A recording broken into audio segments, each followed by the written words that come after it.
This field is the scene of the last pitched battle Scotland fought against a foreign power, and possibly the worst slaughter of Scots in our history.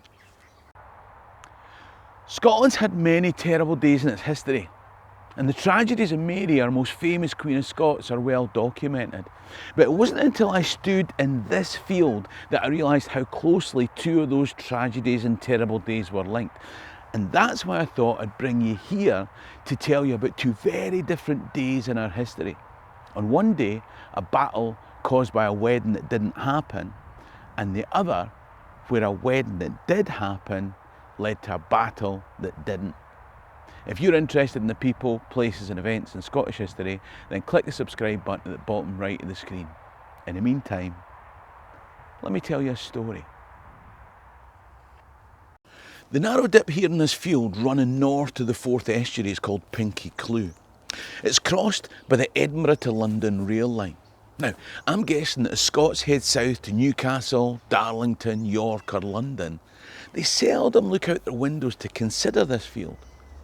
But if they'd looked out on it on the 10th of September 1547, they'd have seen the last pitched battle between Scotland and England. They would have seen the first one where a naval bombardment from sea affected the outcome on land. They would have seen the last hurrah of Scottish chivalric tradition meet a more ruthless English fighting machine as it approached modernity. If they looked where I'm walking now, they would have seen a slaughter. Now, today's video isn't about the battle per se. It's about the coincidence of this and another event up on the hill there. But if you want me to do a video about the Battle of Pinkie itself at some point, then let me know in the comments section below. And I have to say a huge thanks to Brian Adamson, the delightful husband of one of my lovely Patreon members, for showing me round here in the first place. It was only then that I got a real perspective on the point that I'm about to make today. You see, the reason that the Battle of Pinkie took place was because when Mary Queen of Scots was born, Henry VIII of England saw an opportunity. A neighbouring country to the north, the English kings had sought to subdue since, well, you can watch my video 5 times Scotland was free. Or others on Robert the Bruce, William Wallace, William the Lion, Andrew de Murray, David the Sick. Look, the point is that big countries tend to want to swallow up wee countries. And Henry VIII saw an opportunity in the fact that Scotland was divided between pro-English Protestants and pro-French Catholics. And their king had just died shortly after defeat to Henry's army at the Battle of Solway Moss, leaving a little baby queen. Now was the time to pounce. He wanted this baby queen to marry his son Edward, and there would be assurances of autonomy, of course, and blah de blah. But the reality was that finally Scotland would belong to the English crown. Now, the pro-English Protestants went along with this, and whilst they were in the ascendancy, that would be fine. But when the pro-French side gained control, they decided that Mary would be sent across La Manche to marry the boy heir to the French rather than the English throne. Can you see parallels with today's politics? When Henry VIII died, English policy didn't change. You see, the regent looking after things for the young Edward VI was the Duke of Somerset, the boy king's granddad on the side of his mother, Jane Seymour. Grandad was just as enthusiastic that this marriage should take place. So he invaded. In and around this field in September 1547, 20,000 Scots were slaughtered. Men with aspirations for their own children and grandchildren, who died so that the daughter of James V could sail to the royal court in France the following year. After a short occupation in the southern part of Scotland, the English left. As I said, I'm not going to go into the details of the battle, but I do want to draw your attention to the little castle huddled in the trees in the hills. It's called Farside Castle. And the night before the main battle, there had been skirmishing there as Scots tried to defend that high point against approaching English. But Faside Castle comes into our story again 20 years later. Mary has been to France. She's briefly been Queen of Scots, France, and had aspirations to the English crown on the death of her cousin Elizabeth. Now, on the death of her husband, the French king, she returns to Scotland and remarries a cousin who is both Stuart and Tudor blood, just like her. Now, he's been murdered and she's been abducted and pressed into marriage by one of the men implicated in the murder.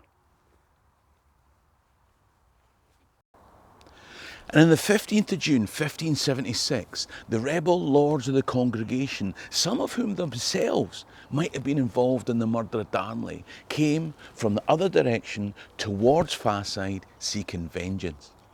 As the lords of the congregation approached, Mary Queen of Scots and her new husband Bothwell left Faside Castle east across this field on Carberry Hill to use the same hillside entrenchments built by the English at the Battle of Pinkie 20 years earlier.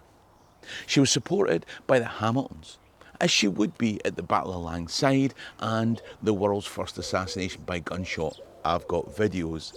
You can find them in a playlist on Mary Queen of Scots at the end. Now, the sides were reasonably well matched numerically, but Mary's stronger position on that high ground, but the heat of the day meant that for the most part in this field, from 11 AM till 5 PM, there was long negotiation and standoff, whilst hot and thirsty Hamiltons, exposed to the June sun, drifted off as the day progressed, leaving Mary more exposed herself. As Mary's position weakened, she eventually gave herself over into the hands of the lords of the congregation.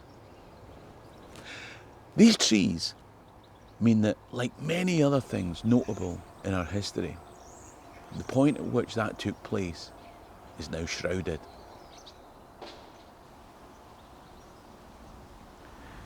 But you can still find this monument that marks the spot at Queen Mary's Mount. The events of this day led to Mary being imprisoned and forced under threat of death to abdicate in favour of her son, who would be brought up Protestant and estranged from a mother who would fester for 19 years in an English prison before execution. This day set in train momentous changes in Scotland's history and the history of the rest of these islands. It's on moments that history turns. I wonder, did Mary ever wonder how life might have been different as she stood on Carberry Hill and looked down to Pinkie Cleugh? If Mary had been married off to Edward, she would never have been Queen of France, but she would have been Queen of England, to another boy king who also died early. Another search for a second husband, and still the threat of the power to the south. But what about the lives of the men-at-arms who stood for their queen on that hill or in that valley? Carberry Hill altered nothing for them, but it changed everything for Scotland. Down there, at Pinkie, 20,000 Scotsmen gave everything, but it changed nothing. Did it? Now, I'm guilty, like many others, of talking about history from the point of view of famous nobility whose lives are copiously recorded. And there can be few more documented than the son of Mary Queen of Scots, James VI, who became James I of England. The two countries were united by the son of Mary Queen of Scots, with Stuart and Tudor blood, but in a different way than Henry VIII had intended. But this monument commemorates some of those ordinary men who died in that process here at Pinkie. I've heard it said that we all die twice, once when we breathe our last, and again when our name's said for the last time.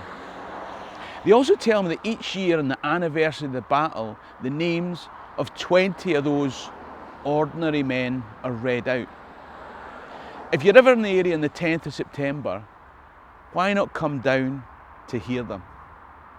If you want to hear more about tales of Mary Queen of Scots, then there's a video coming up on screen now. In the meantime, ha' mi an dóchas go bia láma alive. Cheery and drastic.